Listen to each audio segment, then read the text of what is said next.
In an unfortunate incident, devastating flash floods which claimed lives and property have been witnessed in the Uttarkashi district of Uttarakhand.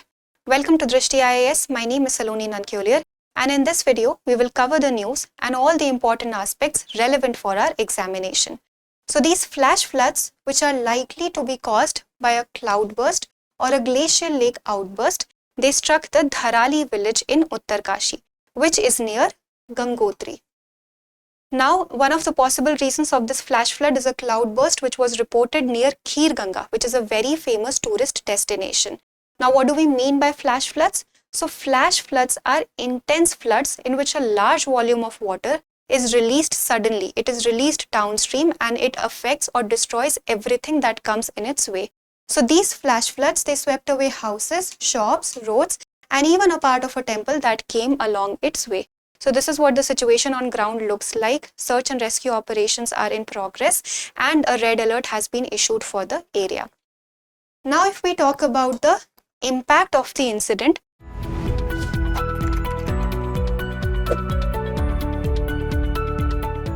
so a lot of lives of people were lost, a lot of property was lost, homes were swept away, homestays, shops, everything was swept away. It was taken aback in this flash flood. Lives of animals were also lost and cultural damage also happened because reportedly a temple called the Kedar Kalp temple has also been buried under debris. So cultural loss has happened, human life has been lost, animal life has been lost, property has been damaged. So a lot of things has happened in this flash flood. Now, if we talk about the relief and rescue operations, so relief and rescue operations are in progress and a lot of bodies are working towards that, like the NDRF, National Disaster Response Force, SDRF, State Disaster Response Force, the Indian Army, which specially comes handy when it comes to difficult terrains and inaccessible areas, ITBP, and others. So all these bodies are working on ground towards the search and rescue operations. They're retrieving bodies, they're looking for missing people, the search and rescue operations are ongoing, humanitarian aid is being provided. So all these things are happening and we can only hope and pray that we're able to identify, we're able to retrieve as many people as possible. Now let us look at the possible causes of this flash flood. So experts believe that there could be two causes. First is a cloudburst. What is a cloudburst? Cloudburst is actually a situation of extreme rainfall. Extreme rainfall which is concentrated over a very small area. So this rainfall should be at least 100 millimeter or more and it's concentrated in a very small area and this should happen within 1 hour. So a huge amount of rainfall needs to happen in a very concentrated area and that is known as a cloudburst. So this in turn causes flash flood.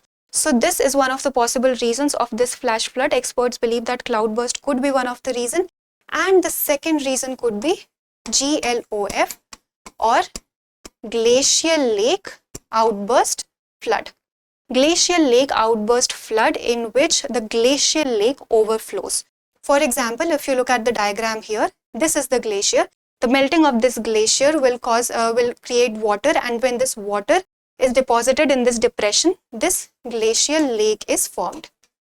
Now this glacial lake is being embanked by a dam, a natural dam. Natural dam which has been formed either by a moraine or a sediment, or it could also be formed by ice.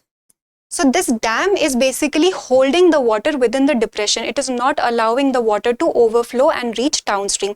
This is the function of this natural dam.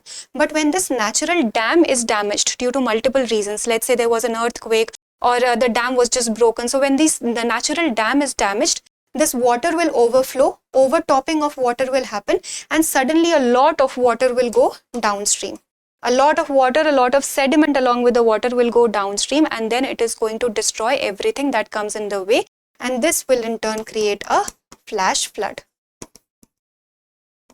So experts believe that these could be the two reasons for these flash floods. One could be a cloudburst, one could be a glacial lake outburst flood People are believing that there wasn't adequate water, there wasn't adequate rainfall that we could infer that cloudburst would have caused this.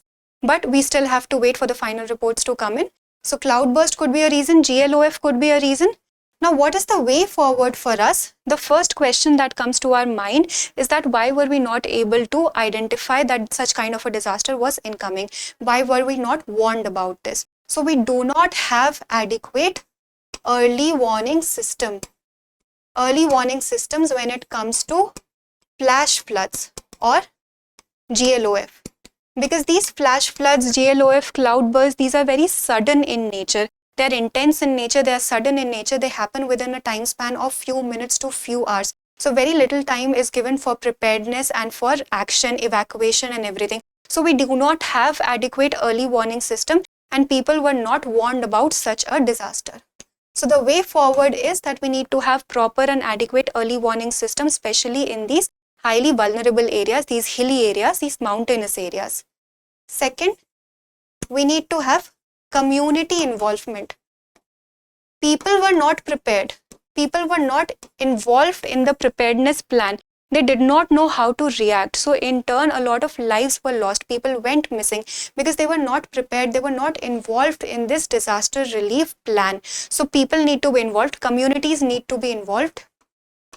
We need to build in climate resilient infrastructure.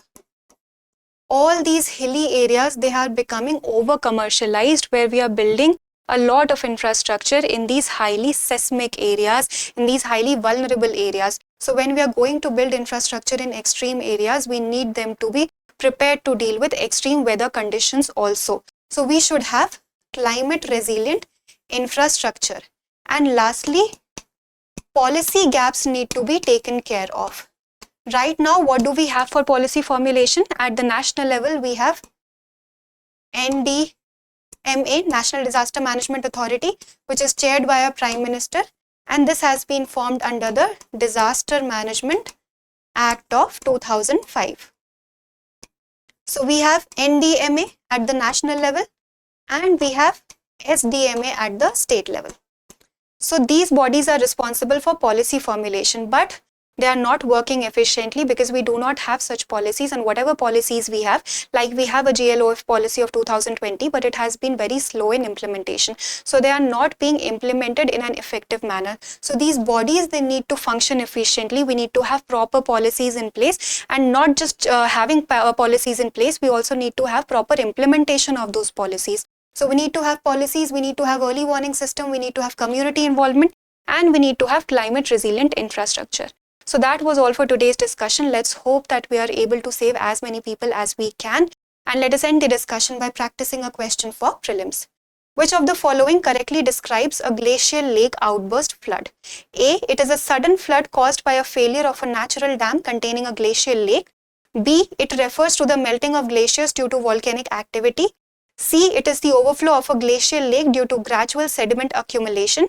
Or D. It is a seasonal phenomenon of river flooding caused by glacial movement. Select the correct answer. Please provide your answer in the comment section and we will meet in the next video.